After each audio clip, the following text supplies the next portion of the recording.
আল্লাহ কেন নারীকে মাটি থেকে সৃষ্টি করেননি? কেন নারীকে পুরুষের পাঁজরের হাড় থেকে তৈরি করা হয়েছে? নারীকে যেই পুরুষের পাঁজরের হাড় থেকে সৃষ্টি করা হয়েছে তার সাথেই কি তার বিয়ে হবে? আমরা কি সকলেই মাটি থেকে তৈরি, নাকি কেবল আদম আলাইহিসসালাম মাটি থেকে তৈরি? আজকের ভিডিওটি খুব তথ্যবহুল, তাই ভিডিওটি শেষ পর্যন্ত দেখুন। আশা করি অনেক অজানা বিষয় জানতে পারবেন। আল্লাহ পবিত্র কোরআনে ইরশাদ করেছেন, নিশ্চয়ই আমি মানুষকে কালো ও ঠনঠনে শুকনো মাটি দিয়ে তৈরি করেছি। একটি বর্ণনা মতে যখন আল্লাহ তাআলা হযরত আদম আলাইহিসসালামকে সৃষ্টি করার ইচ্ছে করলেন, তখন আল্লাহ আজরাইল আলাইহিসসালামকে হুকুম করলেন পৃথিবী থেকে মাটি নিয়ে আসতে। তখন আজরাইল আলাইহিসসালাম এক মুঠো মাটি নিয়ে আল্লাহর দরবারে চলে যান। তার হাতে যে মাটি উঠে এসেছিল তার 7টি রং ছিল, সাথে বিভিন্ন ধরনের মাটি ছিল। সেই এক মুষ্টি মাটিতে সব ধরনের মাটি ছিল। এরপর আদম আলাইহিসসালামকে সৃষ্টি করার পরে তার পাঁজরের হাড় থেকে এক মহিলাকে সৃষ্টি করেন, যিনি হলেন বিবি হাওয়া আলাইহিসসালাম।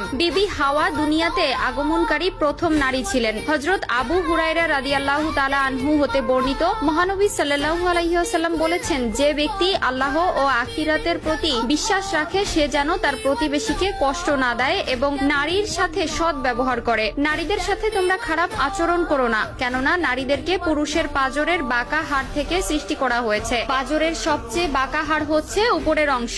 একে সোজা করার চেষ্টা করলে ভেঙে যাবে এবং যেমন আছে তেমন রেখে দিলে তা বাঁকাই থেকে যাবে। অতএব নারীদেরকে ভালো ওসিয়তের মাধ্যমে সংশোধন করো। নারীদের সাথে শিশুদের মতো ভদ্র আচরণ করা উচিত। আল্লাহ তাআলা পবিত্র কোরআনে ইরশাদ করেন, পুরুষরা নারীদের উপর কৃতিত্বশীল, অর্থাৎ